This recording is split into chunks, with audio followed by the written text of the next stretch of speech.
Hello, everybody. It's been a while. It's been a long time. I don't do live videos. I've been extremely busy.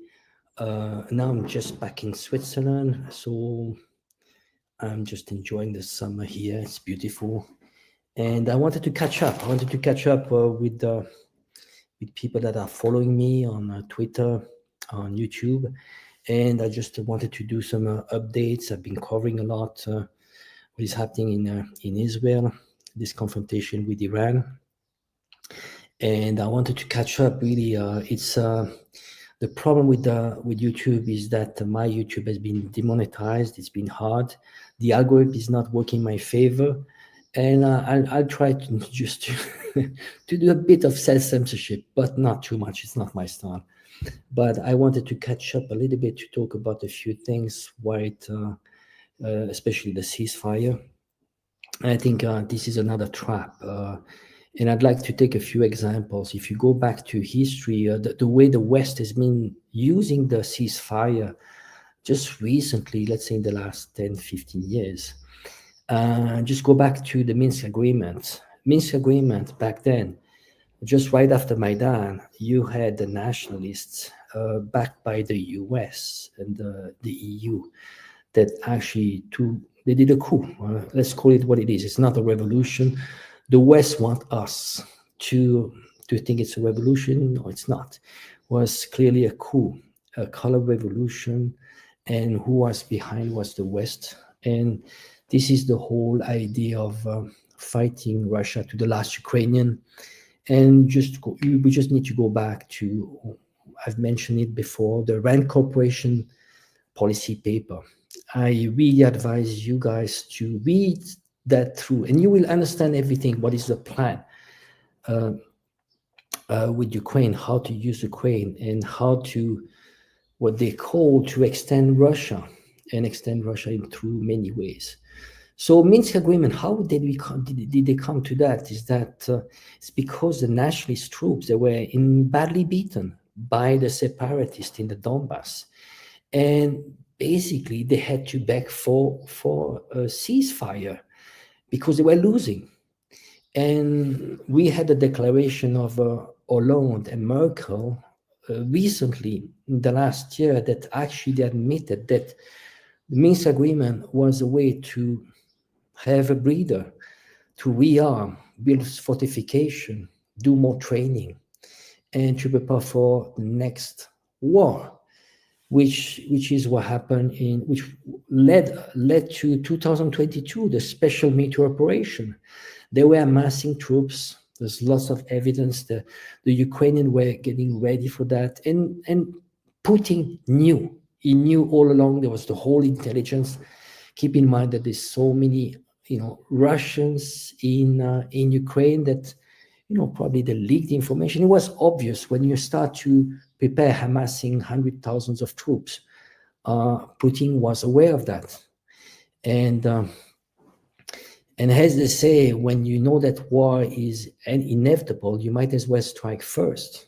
And that's what Putin did. And it was actually a big gamble. It almost worked, remember.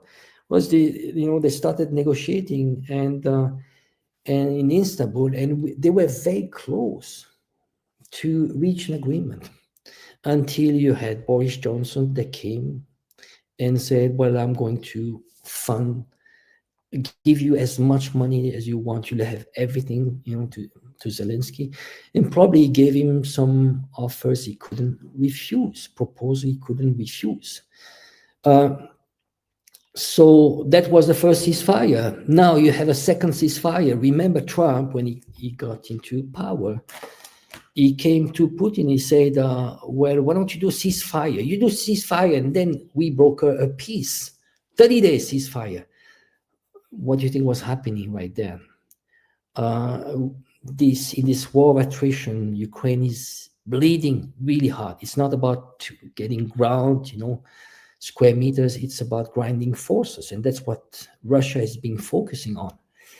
And Ukraine was badly beaten, and I don't know how far they are from collapsing, really, because this is what happened when you have a war of attrition. overnight. You know the speed, and we see it right now. Actually, when you see the advance of Russian troops, it's faster and faster. So Trump wanted a ceasefire. Why? Because he needed a breather, resupply, because they're completely saturated, and Ukraine is losing. So second time a ceasefire. Now let's come to Israel. As a surprise, of course, you have both sides that were hammered. Both let's be honest.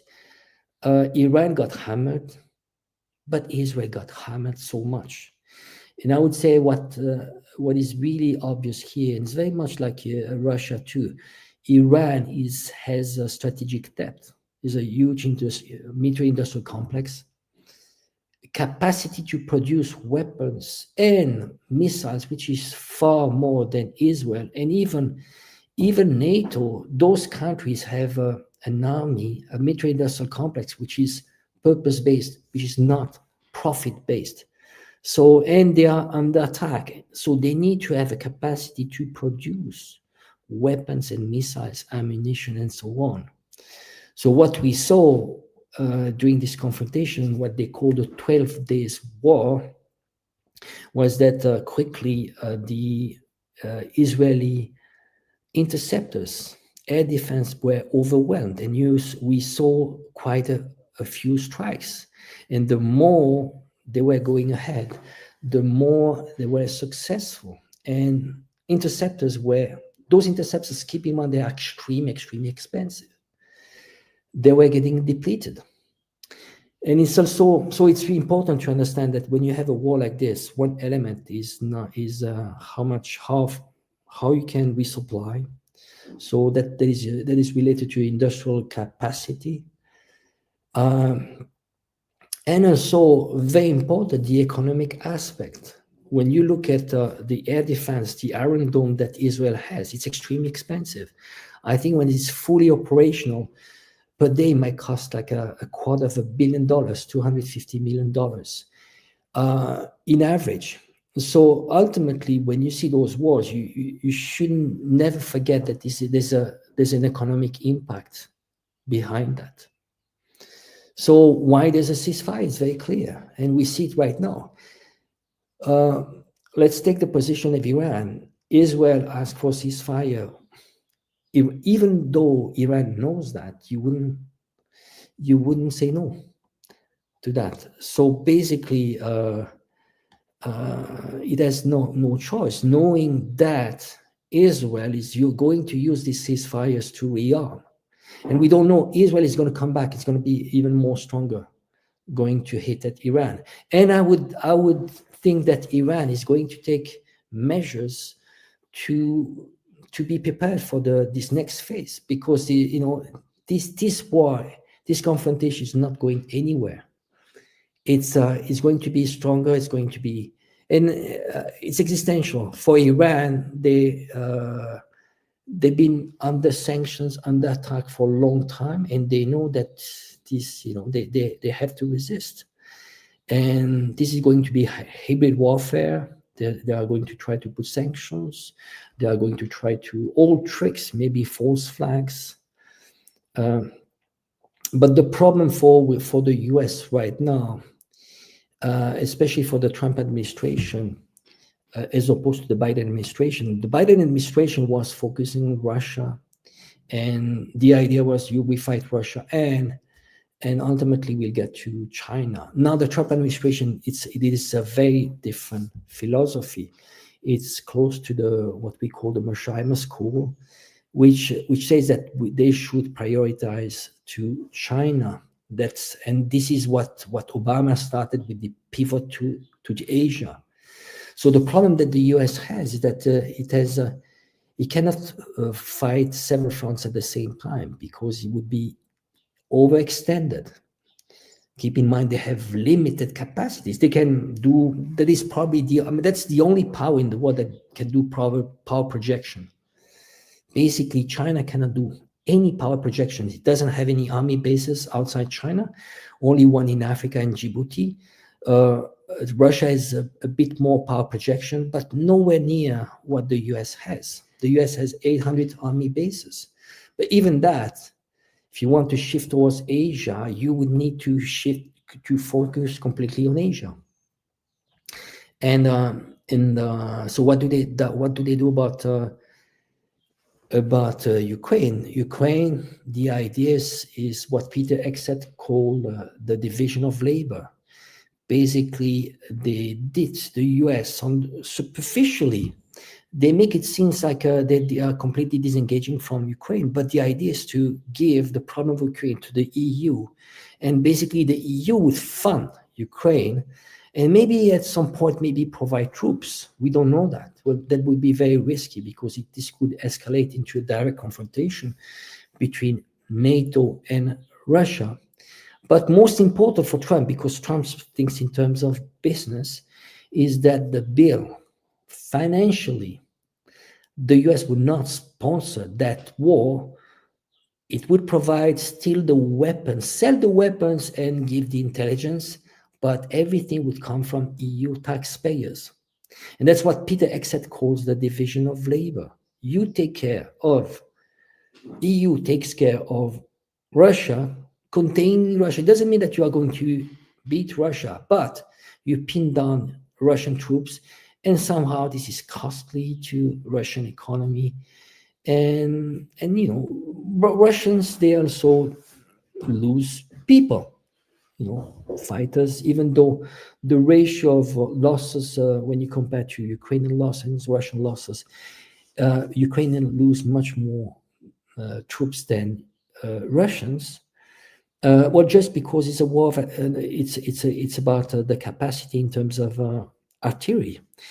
You see, this is a trench warfare, and there's a correlation between you power in terms of missiles, missile launchers, and so on, how much you can fire as opposed to your opponents. And I think the ratio is probably 1-7 or 1-10.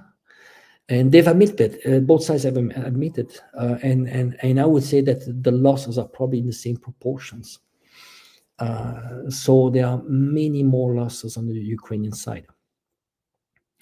So when it comes to the question mark, is really the problem for the US is overstretching, and this is why the Trump doesn't want to have a war that is lasting too much in the Middle East, because that would need a stronger presence of US troops there while they are supposed to shift towards Asia. I will start later. I will start answering questions. I'll do my best to answer questions. By the way, just put the queue at the beginning. I see there's 500 people. I think probably mostly coming from Twitter, because I have more presence there. So what is the big question mark really is we cannot predict what will happen in Ukraine. There's a probability that the front could collapse, and maybe the Russian troops would go all the way to the Dnieper, and maybe Ukraine might become a landlocked country, because if Russia takes over Odessa and all the way to Transnistria, it would be landlocked.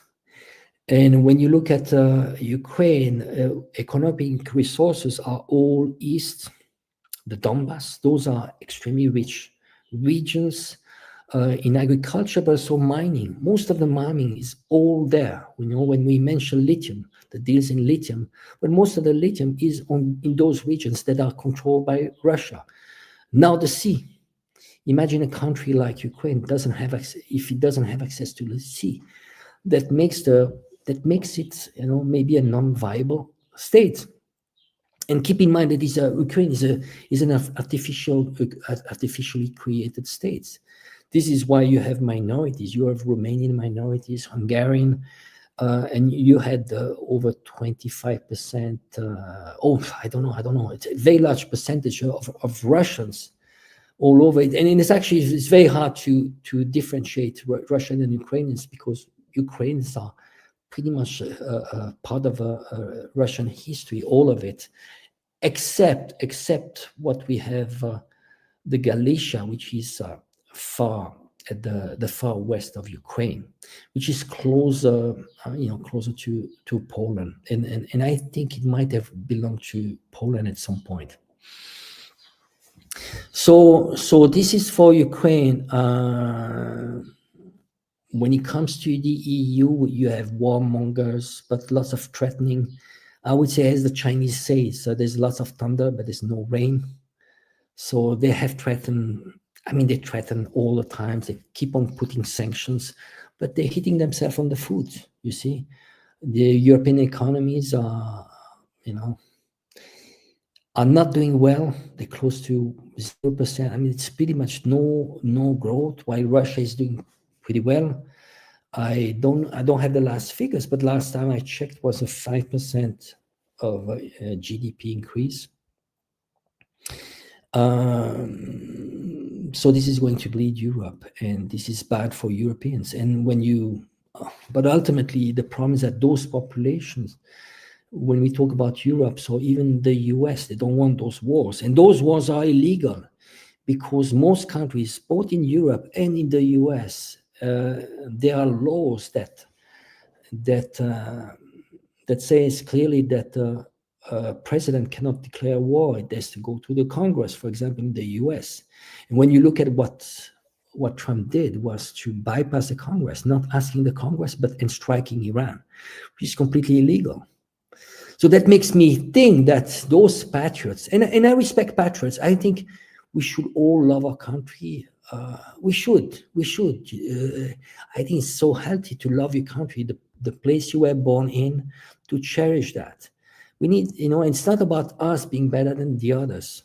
All the world is beautiful. We should welcome those differences. And I think it's healthy to love one's countries, one's culture, history, and so on. And when you look at the globalists, they want us to destroy that. And this is like a project of social engineering, because globalists want to destroy nation state, the identity, the sense of borders, sexuality, family, religion, and so on, and to turn people into just consumer, zombified consumer, and slave labor. So I do a little bit of the diversion here. So just going back now to Israel, there's a big question mark here, really. Also, there's also something that comes over and over, is who controls who. A lot of people, and I know I have this discussion over and over. When you look at the surface, it seems like AIPAC, they have a huge power. They actually buy allegiance to those politicians. And in return, those politicians, because they receive money from AIPAC, which is the Jewish lobby, the Zionist lobby, in return, they push for billions of dollars of funding towards Israel. So you see, they get millions, but in return, they recycle, they make sure that Israel gets billions back. So for Israel, the return on investment is massive. And when you look at all that money that Israel receives, it looks like almost like a parasite state, because it's all, what do Israel do? There's a very strong industry which is all around the weapons industry. It's very big there. Service industry, there's tourism, but then they live out of the freebies that comes from US taxpayers. So on the superficially, people might think, well, Israel controls the US. And we have the impression, when you see Netanyahu going to the Congress and being extremely arrogant, that's on the surface, that's what we see. But I would say my opinion is different. I would say, because we need to go back to history, 1907. There was, the British Empire had a conference. I forgot the name of the conference. Maybe it'll come back to me.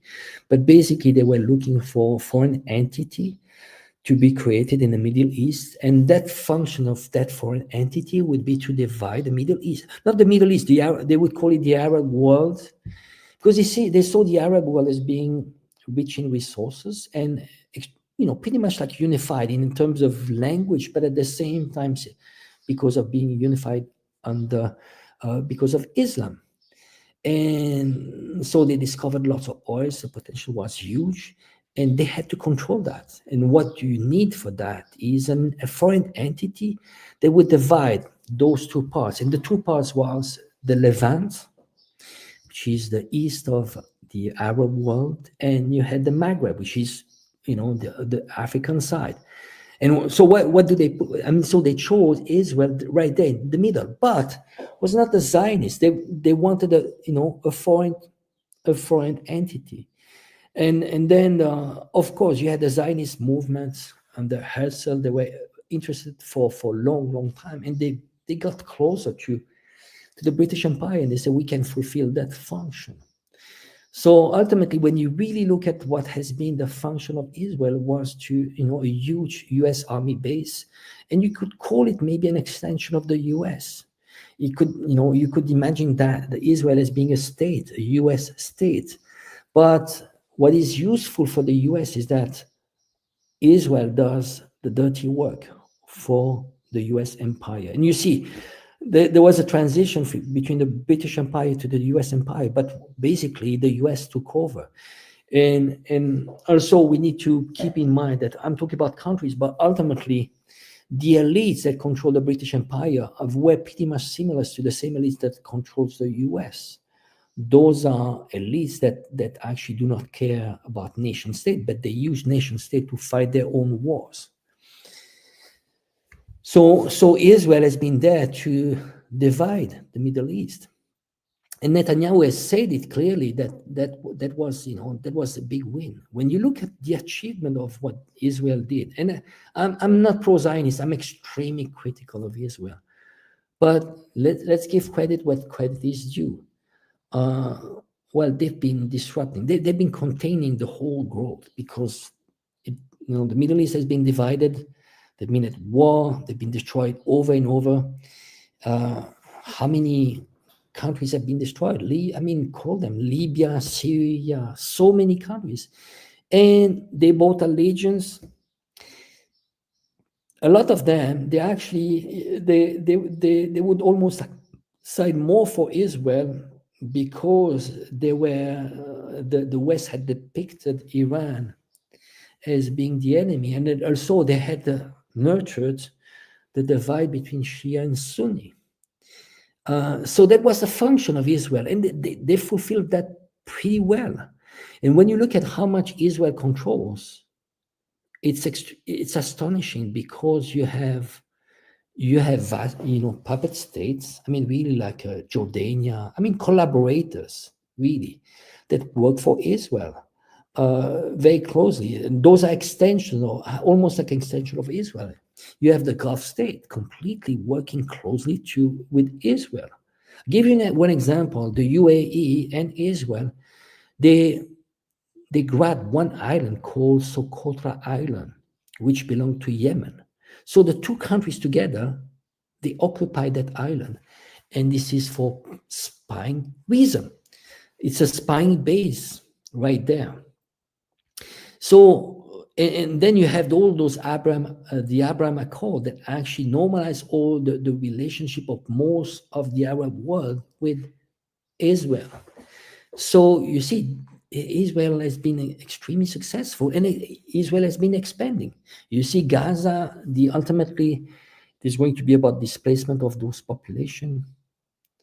There are other words for that, ethnic cleansing, or Holocaust too. Hopefully, YouTube will spare me there. But then Syria, you look at the expansion. They have some land also that they grab from Lebanon. But Syria, I've heard there's an agreement to be done between Jolani, which is an ex-ISIS, which collaborated with Israel, and is going to accept that some land that was stolen from Syria, the Golan Heights, are going to be normalized to be under Israeli territory. So it's a huge betrayal. So you see, Israel is actually expanding towards what we call the Greater Israel. So they are fulfilling. This is, it's a salami slicing. They're doing it bits by bits. But who's the master? I think it's the U.S. Ultimately, it's the U.S. And Israel is fulfilling that task. So I won't go into the whole history about Israel, which I believe is a completely artificial state. When you look at the population of Israel, most are probably 70% are Ashkenazi, so they are European descended, and they have absolutely no link, DNA or any links from the original people that were living in Israel or Palestine. They are white Europeans, and basically a long time ago, hundreds of years ago, and in the region of Poland, Ukraine, the ancient Khazar state, they were pagans, and they chose a religion. They were in between different worlds, the Muslims in one part, the Christians, and then they were in the middle, and they chose to adopt this religion, the Jewish religion, and they had to build this narrative of them being part of those Jews that left a long time ago, 2,000 years ago, and they went abroad, and they were the diaspora Jews, Jewish diaspora. So there's no link whatsoever, and so they are not Semite. So it's interesting to see how they weaponize the word anti-Semite, while the Arabs that are in Palestine are the real Semites.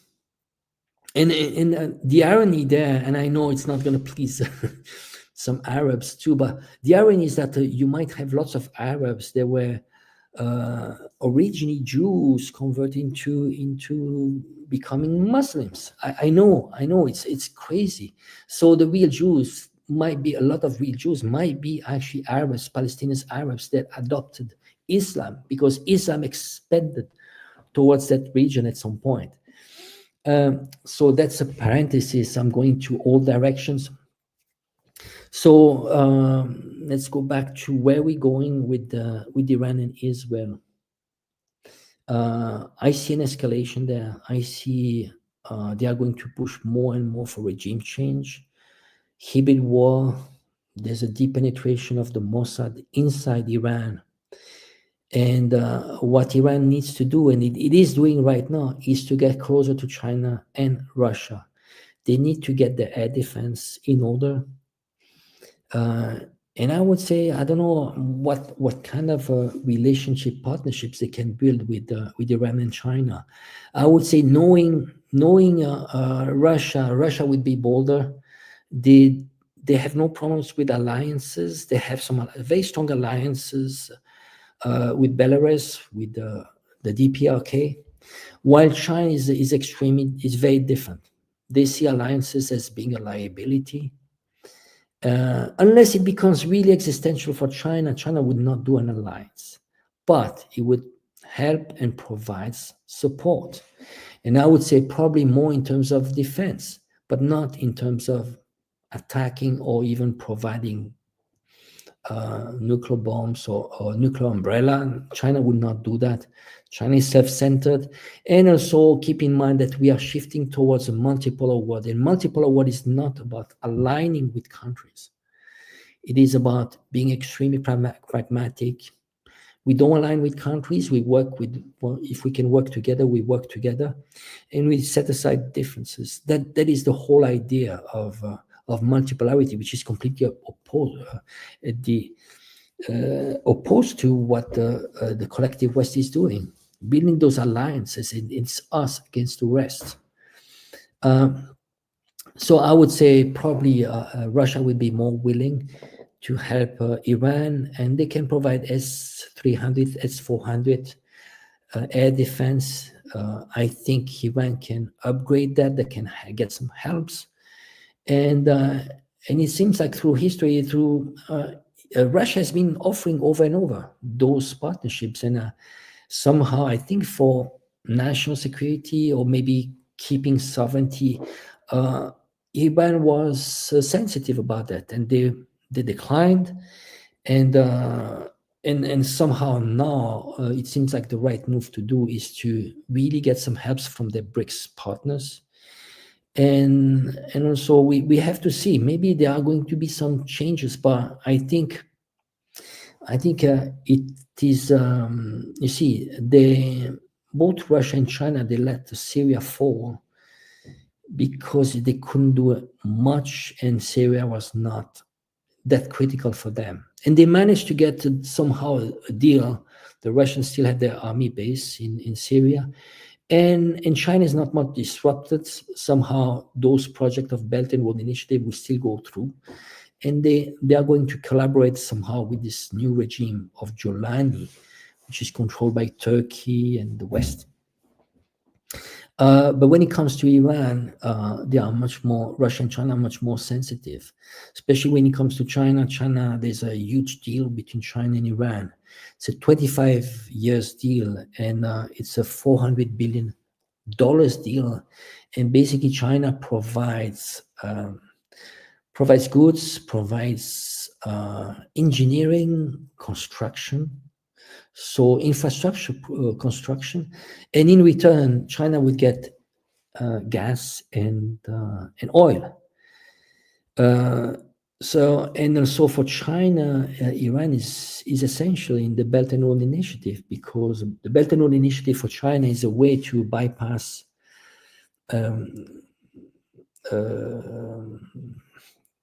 would say straits, those straits, those what we call choke points, because China in the future, they fear that they will be attacked at the sea, because China doesn't have power projection, and they will be attacked in choke points, and those choke points are Panama Canal, Suez Canal, Hormuz. Well, Hormuz less, but I would say the Strait of Malacca. Oh, there's somebody that gave me $2. Thank you, Rafael Igonde. Angie is putting a Zionist. Actually, this is a very good question. Very, very good question.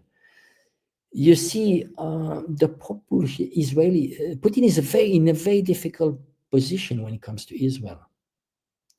Israel is not an enemy of both Russia and China. No, China has a good relationship with Israel as well. When it comes to Putin is in a very difficult position, because within Israel there's probably around 2 million Russian that are living in Israel. They have both citizenships, and keep in mind that most Israelis have both citizenships. So this is why there's if there's an escalation of war in Israel, well, those people, they will leave right away. So you would, if you live in Asia, you can be sure that you'll see them pouring into those places like Thailand and so on, because there's no, there's not this attachment. They are not going to die, even though there's a blah blah blah. We are, this Israeli project and so on. We are going to die for Israel, but guess what? The son of Netanyahu is in Miami, and this is one of them, but so many would not die for that. And I can understand if you have a second passport, and if why would you do that? If people start seeing clearly what is behind that, and that ultimately they're being used. So Putin has a good relationship with Israel, but up to a certain point. And he's upset. And I would say Putin, of course, is much closer to Iran. And but Israel is playing, when it comes to even BRICS and multipolar world, it is actually not siding completely with the Western world. It's actually being pragmatic. Again, I'm very critical, but when it comes to Netanyahu, he is being smart enough to get close to very important countries like China, like Russia, and India, especially India. So they didn't side completely with the West. They're working both sides, because ultimately they're pragmatic. They want to do business. They don't want to be isolated. So that is a good question. I think I would take some questions. I actually prefer more like questions. If you want to just ask questions. I don't even know how it works. I'm connected with Twitter, but I don't know how I can get questions from Twitter. I don't know. I can see my questions from YouTube. So yeah, please feel free to ask questions. Do you think war with China will happen within 2027? Considering Pete Hegseth repeatedly said so, even at the Shangri-La conference, and was written in the project 2025. That's a tough question. I mean, who can answer? Nobody can answer. But I would say that time is in favor of China. Every single year, China, the gap in terms of technologies, capacities, the navy, absolutely in all aspects.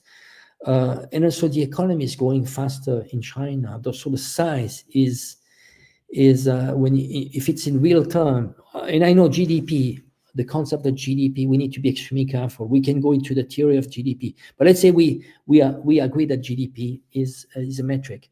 Well, the size of China's GDP is pretty much, close to US GDP. When it comes to purchasing power parity, China's economy is larger. But then if you really analyze the economy of China in terms of tangible goods, China is even bigger because it doesn't have all the services that this inflated economy that the US has is overinflated. China builds stuff, and you can see it in terms of infrastructure, in terms of capacity. So China is getting stronger day by day. And relatively, the US compared to China is getting weaker.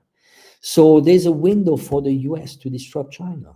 And it doesn't mean that this needs to be in a kinetic confrontation directly with China. It doesn't need that. The US, a win for the US is bring chaos to a country, to contain it for a long time. So I think if you when it comes to Libya, did it win? No, it didn't win. To Ukraine, no, it didn't win. But ultimately, it's a win if the country is destroyed and it becomes a failed state. So when it comes to China, it is going to be a mix. I think when it comes to color revolution or regime change, this is impossible because China is a very strong national security, intelligence, and so on. That is impossible. They've tried in the past. Don't get me wrong. They tried in 1989, Tiananmen Square. They tried it in Hong Kong in 2019, 2014 as well. They tried in Tibet. The armed, Tibetan separatists. The Dalai Lama himself was financed by the CIA.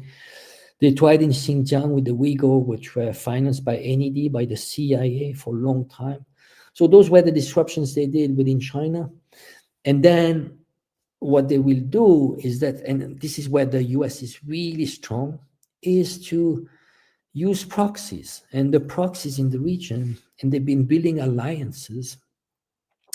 For example, there's trilateral alliance, which is Japan, South Korea, and the US. So is the US going to be able to use Japan and South Korea? That's a big question mark.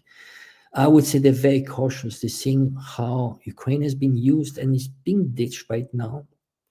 But those countries are not sovereign countries. When you look at how many US Army troops are in South Korea and Japan, and also because basically their constitution were pretty much written by the US. So they're not sovereign state. There's the US controls somehow inside the politics, and they cannot do much. And even South Korea is de facto still at war.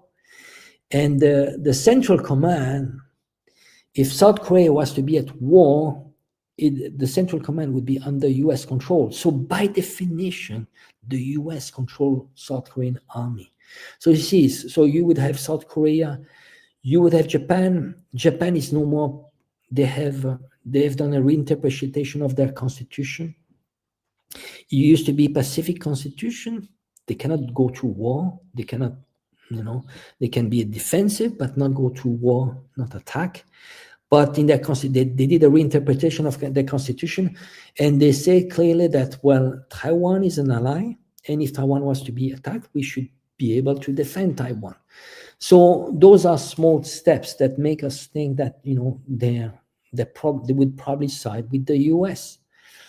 So there's an encirclement of China. Another proxy is the Philippines. Before, when you had Duterte, he was pragmatic, was slightly closer to China, but also because most of the trade of those countries, and especially the Philippines, is done with China. So why would you go against your main business partner? But now with Marcos, we know there's a very strong links. The new president of the Philippines has very strong links with the CIA. And the US has actually billions of dollars that was stolen by the Marcos family, and probably they want to get their hands on that. So this is a US puppet, which is, I mean, pretty much the same as Zelensky. Zelensky is not working for Ukraine, but for the US. You know, he has backup. If anything happens, he would have 2-3 offers of passport, and he has already villas, and he's already probably multimillionaire, if not a billionaire. Marcos is already also a billionaire. So those countries would be the allies of the US, and so they would use those countries against China. Ultimately, you see, this is using weapon. You know, it's a big win when you look at those proxy wars. A big win for the US. You see what the US did. You just go back to those proxy war, early proxy war, World War II, and I know some might not be agreeing with me, you know, because also because you know, a lot watch too much Hollywood movies. Hollywood is not history. Hollywood is just entertaining. The US didn't win World War II, and the US they didn't lose much, you know, many people. Well, it's because they were, you know, first of all, they funded Hitler. Hitler, you know, he was funded by Wall Street. Also, technology after World War One, Germany was completely destroyed. It got funding and technology transfer, and they were building up this army. And was also a way of backing Hitler, was a way to go against the communists. The communists were getting very popular in Europe, and especially Germany. And at some point, the communists were very close to get to power. And then you had this pretty much this coup coming from Hitler. So they funded Hitler. And then when Hitler was about to win against the Soviets, then they shifted completely their alliance towards the Soviets. And this is when you had lots of fundings coming from the US, but also weapons. You see, there was a Lend-Lease agreement between the US and Russia. And ultimately, you see, you fund both sides, and the US came up untouched. You know, America was not touched during the World War II.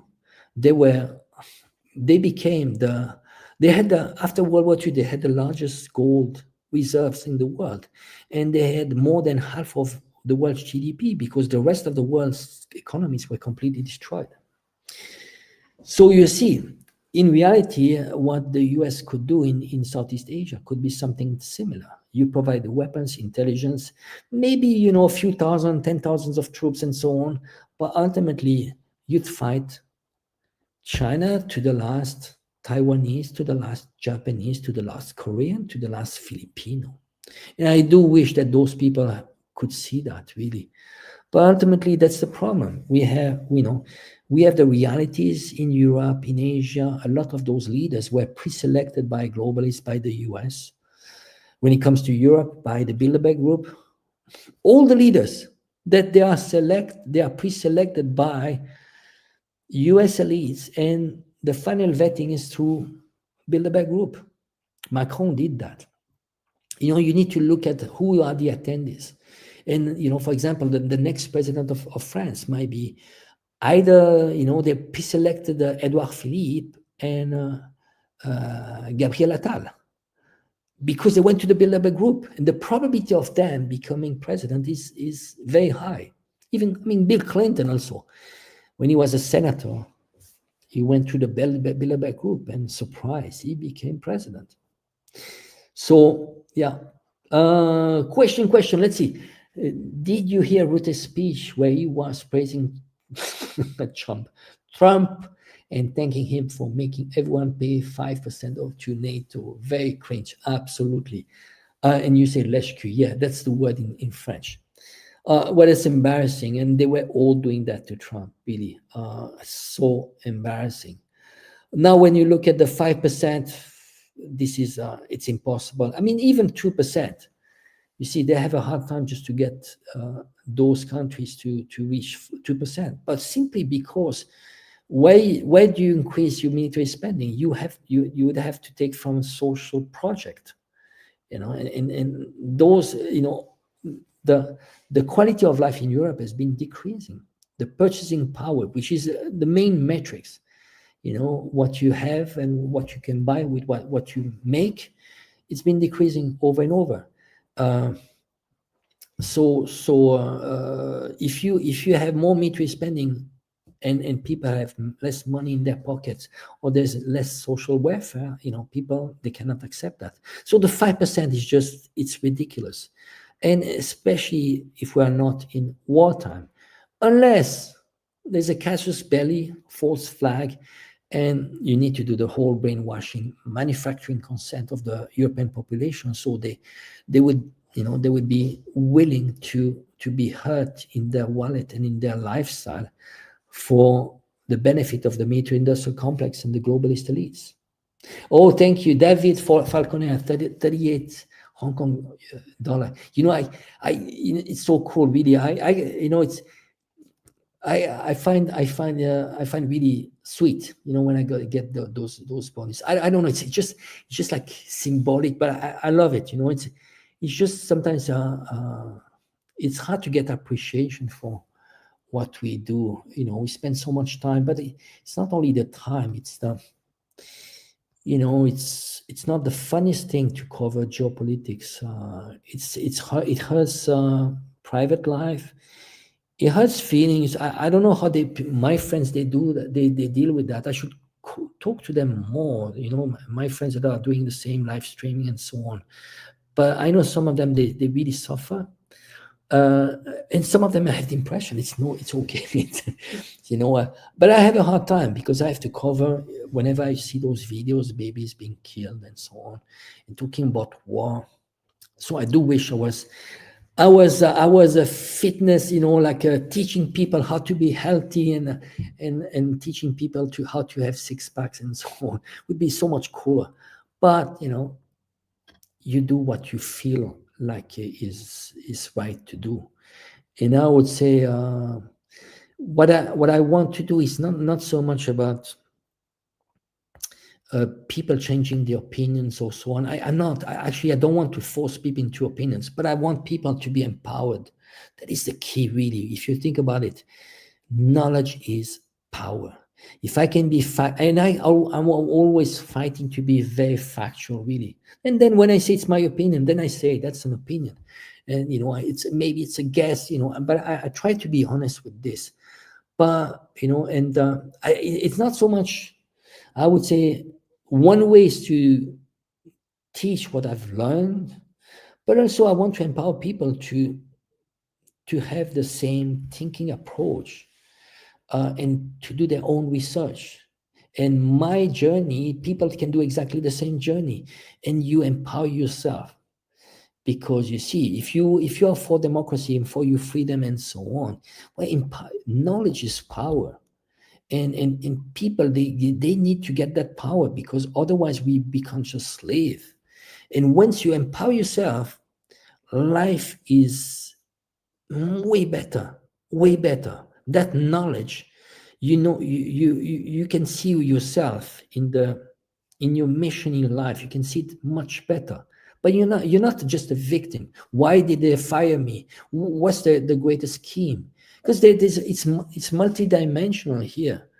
when we talk about geopolitics, there's a dimension in terms of humanity, in terms of morality. There's so much, and your mission within this greater scheme. Well, the psychology thing, but I love to talk about psychology.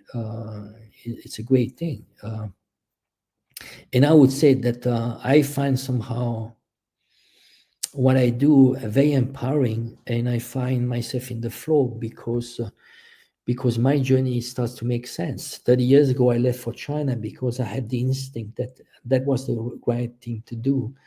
And when I do what I do in geopolitics is because it's not so much to have that exposure really. When you are 55, I mean, is it cool to be what they call an influencer or YouTuber? I mean, not really. Maybe it's cool for my son, yeah, of course. But so I'd rather have a quiet laugh. But when I feel I'm in the right is that when people I have this conversation with you, the feedback, and people encourage me to go to pursue what I do. So and I like, actually I do like those live stream really. They are unprepared really. I didn't prepare anything. I just wanted to catch up, and I think it's nice. It's nice to see that we are not alone. We have a community there, and everybody's seeking answers that they don't find in mainstream media. Other questions? I have some in French. Oh, I have one from Mika from Bonjour. Comment voyez-vous multipolarisation? How do you see multipolarization? And that person is from Vaud, the same place where I'm right now. I'm actually right now in the Vevey, close to Vevey, but I'm in the forest, basically, like really in the middle of nowhere. And where I come from is there's the headquarters of Nestle. So talk about this is the BlackRock of what is BlackRock to finance? Nestle is to food.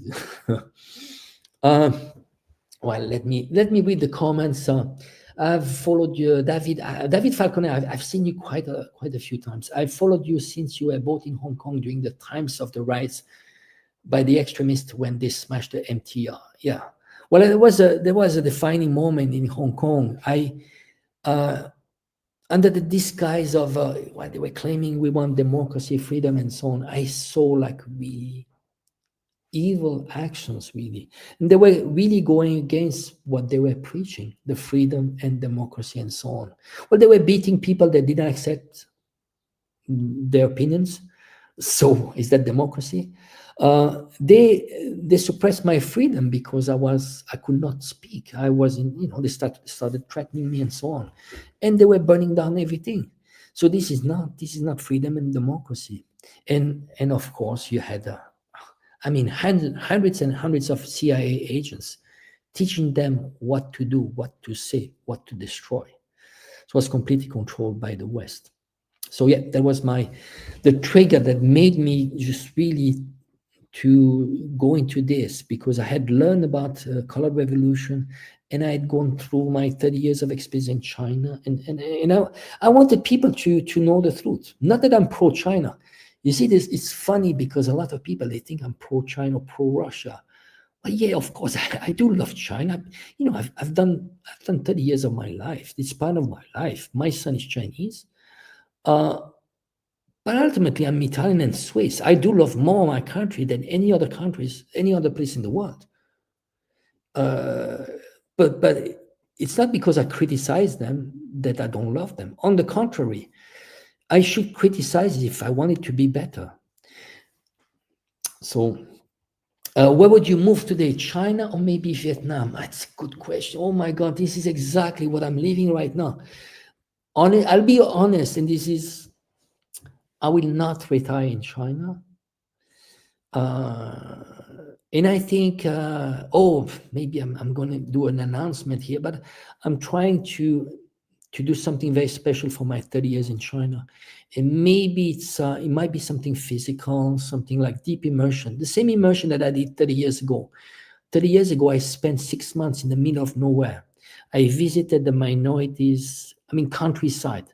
mean, when I say countryside, I'm talking about villages of 50 people, no road, no electricity, just mud, and I did that for 6 months. It was my deep immersion into China. And I want, after 30 years, maybe I want to do something, maybe a big tour in bicycle. And this is why I'm training a lot right now, 4 hours a day doing bicycle, to see if I can be fit for that. So I might do like first a trip of 2 weeks, testing my physical abilities. And if I can manage that, maybe just do the whole tour of China by bicycle. But ultimately, I might end up maybe in Thailand. I like very much Thailand, but maybe if I get really, really old, and physically limited, maybe I'll go back to my roots. My loop would just go back to where I started. The same as The Alchemist. If people have read The Alchemist is this person who goes all around the world to find his treasure, but ultimately he realizes the treasure was always there. And this is a very nice metaphor. It's when you're seeking something which is very far. Well, when you look at the Buddhist philosophy, well, happiness is within, it's not external. Well, that's parenthesis. Let's see, Poros, Angelo, can you tell us about Hong Kong right now? Those sentiments in 2019, and did China take more protective measures to get rid of the CIA? Of course, yeah. There's a national security law in Hong Kong, and basically, but national security law is a foundation for sovereignty. If you're not sovereign, if you're not protected, then you don't have a stable society. So the sentiment, I would say, most people in Hong Kong are very pragmatic. They want a stable society. Chinese are, they are down to earth. They want put food on the table. They want to get better life. And this is where they'll complain. But when you have an intangible quest, which is, seeking freedom and so on, I mean, those are things that are not not Chinese, really. And I would say those were pushed. There's lots of social engineering there. They were pushed by NGOs and so on. But in general, I would say Hong Kong is a good sentiment, and Hong Kong is doing well. There's a strong correlation. Its economy is very correlated with the mainland's economy. Mainland does well, Hong Kong does well. And now Hong Kong is a project of a greater integration within these huge regions, which is Guangzhou, Shenzhen, which is the Greater Bay Area. So there's an integration which is massive. It's going to be like, 100 million people, all together, pretty much like a huge metropolis. So it's very impressive what is happening. Zara Khan, Angelo, would you need my report, Balochistan separatist movement? Everyone in my country. With Brian Belletti, we've covered Balochistan and the separatist movement, and especially in Pakistan. And so there's a government in exile. People don't know, but there's a Khan of Kalatz who is based in England, and it's the same as the Persian, the Shah of Iran, who's based abroad. They have those separatist movement, and they're trying to create divides. And when you look at Balochistan, it's a critical area where they're hitting the Belt and Road Initiative, and they're very anti-Chinese. So we need to have a very close look at that. And Balochistan, you have Baloch pretty much everywhere in the region, including in Iran. So yeah, that's a very good point. It's important to follow Balochistan, those separatists, but a lot of them are pretty much on the fringe, pretty much like a terrorist, because they're really killing people. They're killing Chinese engineers. They're putting bombs here and there to destabilize the Belt and Road Initiative. Where did you stay from, Angelo? As in the country culture?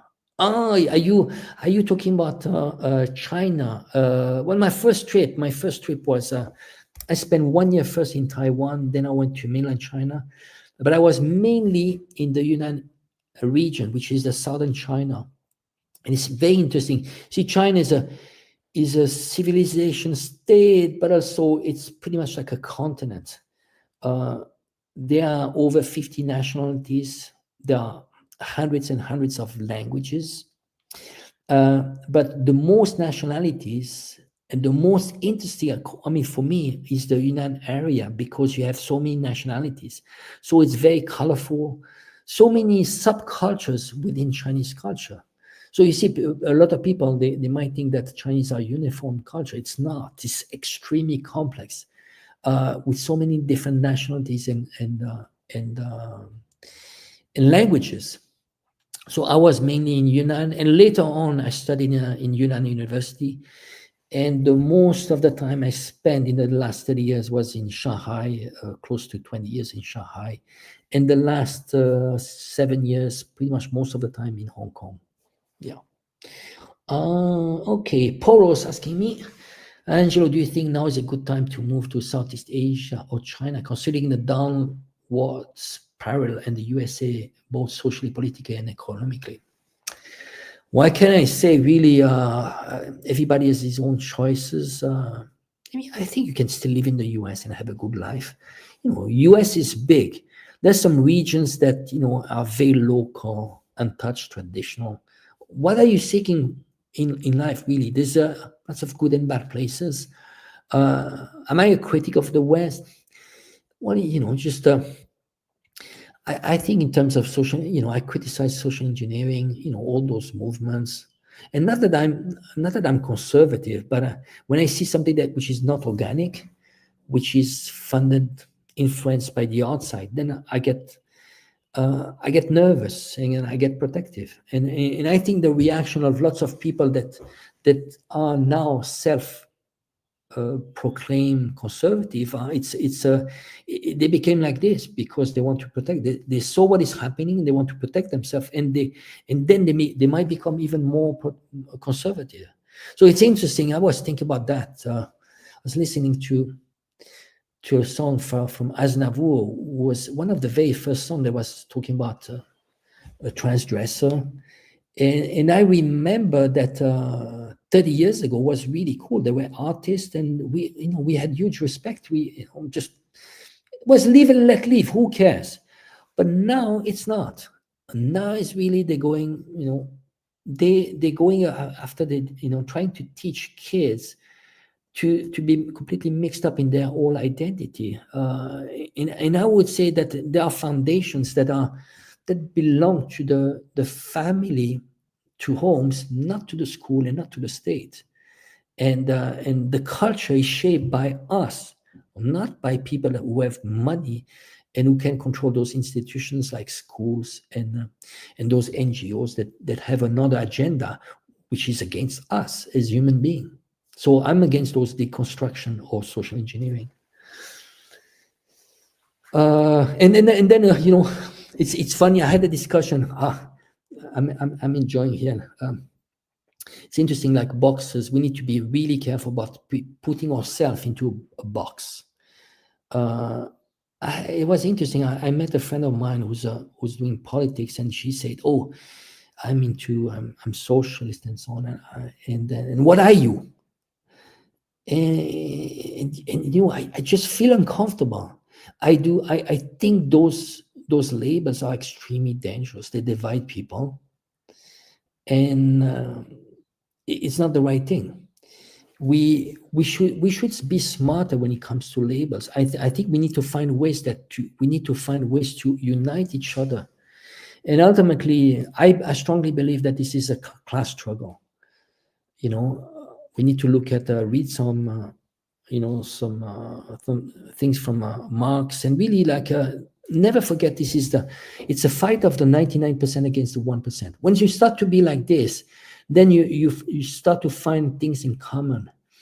Those labels are created by the elites, and they want to divide us. So they divide us through identity, politics, but also through those labels. Are you left or right, and so on? And ultimately, really, when you look at, you can sit with the far right. What they say far right, and actually be careful when they say far something. This is a system that wants to disenfranchise those people. They call it far, but you can talk to anyone with very different political affiliation.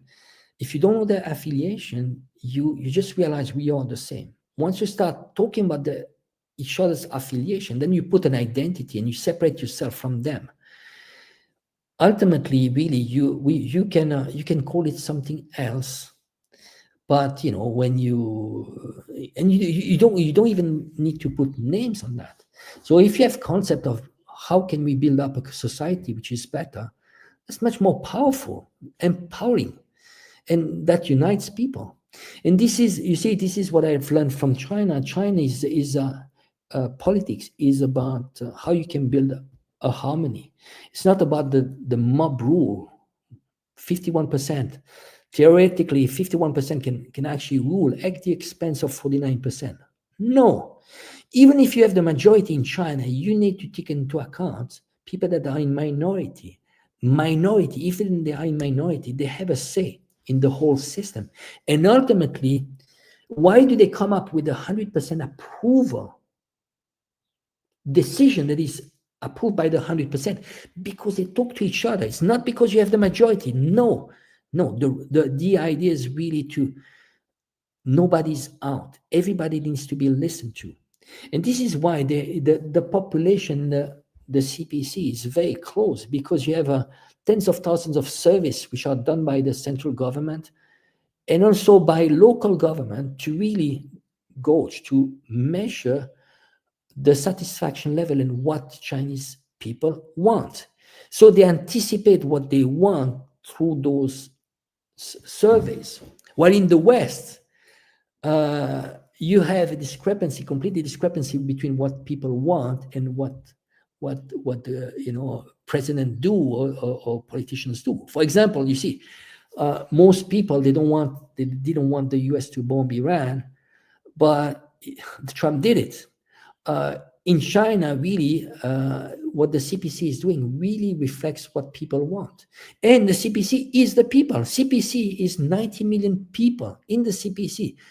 Those people, 90 million, are people in all society in the West. For example, we have 10% maybe which are politicized, but it's the same with China.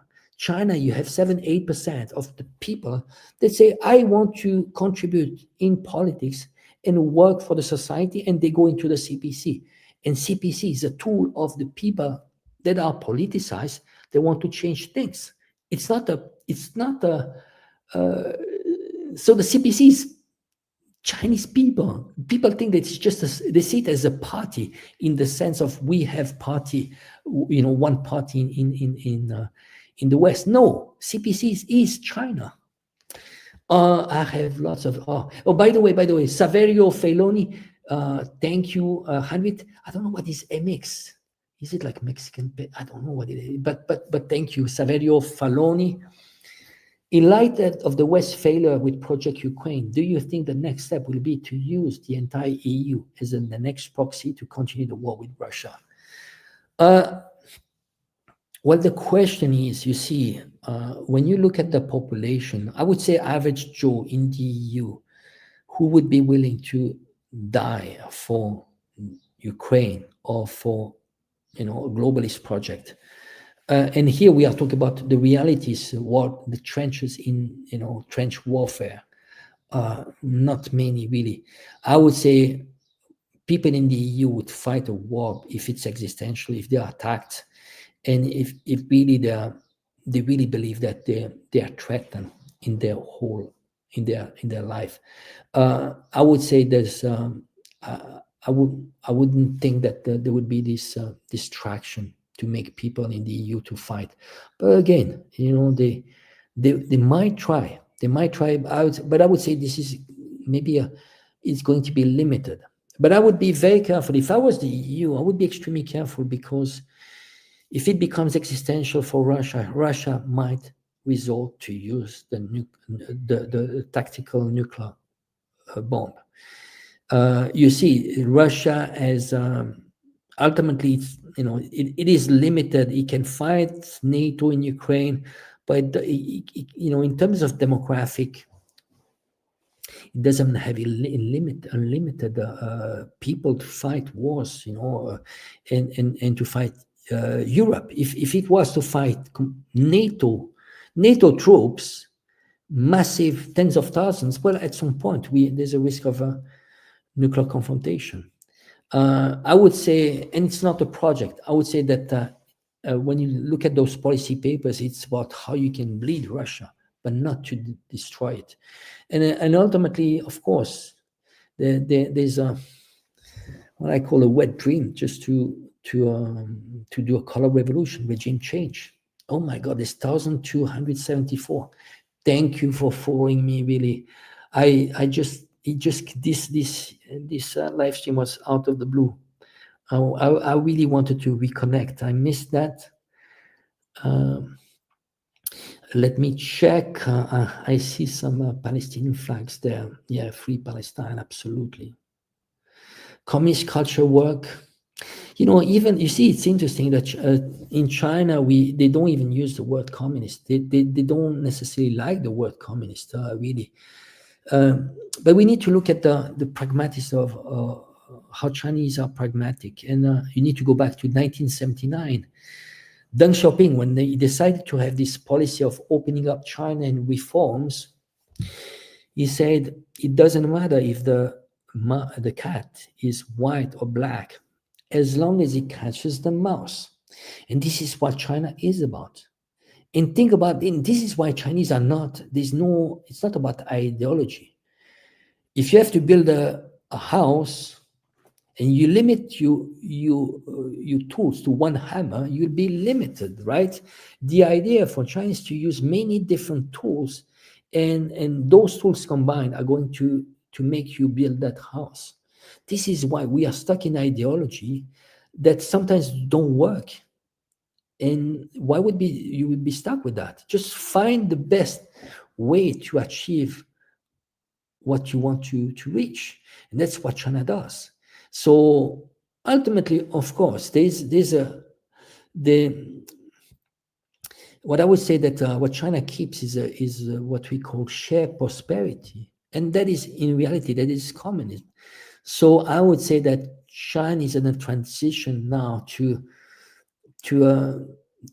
have more equally shared prosperity, and so this is not about, they do not want to turn into a society which you have the 1% that has 70% of the wealth. No, of course, when Deng Xiaoping did the reform, he knew that there will be like a small minority that would become very rich, but that would trickle down to the rest.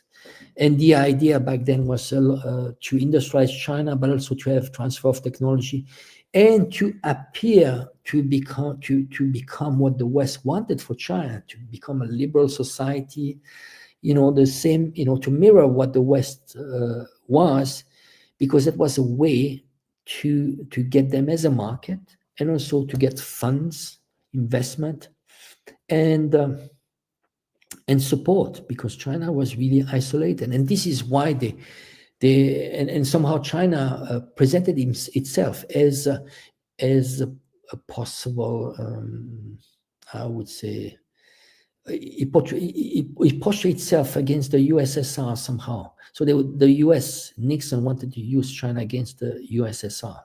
And I would say, I think I have the impression that China played the role of pretending to be closer to the US. But the idea is China, since World War II, China, what they did was what we call be close to your friends, but be even closer to your enemy. So, it's been playing that game. It's been very smart, not antagonizing the West, having a few red lines when it comes to Taiwan. But, and you see the result, and that's an embarrassing result for the West, but maybe it's too late. And this is why the window of opportunity for why Peter Hegseth wants to really and Trump wants to shift towards China, because every single day China is getting stronger. So that's why they're panicking. Cheers from Slovakia. I think I'm well over 1 hour. I was thinking of doing 45 minutes, but I want to say thank you to all. Really, it's very encouraging. And I would say, really, what I do, I don't want, just do it on your own. Just try to go to this learning curve, studying those policy papers, there's lots of people like me, and way smarter than I am, of course, that are doing that. But empower yourself, and somehow we just share the knowledge, learn, share the knowledge, empower yourself, and then somehow this, maybe we can reach a new paradigm where we can build up a better society. So that's about it. Again, thanks to you all. This is probably my record here today. Thanks to you all. Thanks for your support. I try to do that more often, but this is more like a catch up. But I wanted to touch a bit on what is happening in Iran, in Israel, and where we are at. Again, it's not alarming, but I would say the transition will be China, and I'll keep on covering China closely, just watching closely. So you guys follow me, YouTube, Twitter. Twitter is Angelo in China, and thanks to you all. And the last word, I like it. This is a slogan: be informed, not entertained. Have a good one. Thank you.